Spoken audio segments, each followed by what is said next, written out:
I'm going to show you how to make Brave always display the full website URL instead of shortening it. This can be really helpful if you like seeing exactly which site you're on, especially for security or browsing clarity.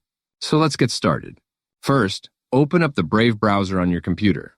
Once it's open, look toward the top right corner of the screen and click on the menu icon, the one with the 3 horizontal lines. From that menu, scroll down and select Settings. When the Settings page opens, look to the left-hand side and click on Appearance. Now, on the right side of the screen, scroll down a bit until you find the option that says Always Show Full URLs. By default, this option may be turned off, which is why Brave shortens web addresses in the address bar. Go ahead and toggle this setting on. Once enabled, Brave will immediately start showing the full web address for every site you visit. No more hidden or shortened URLs.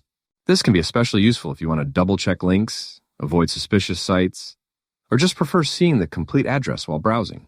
If this helped you out, don't forget to like the video and subscribe for more easy tech tips like this.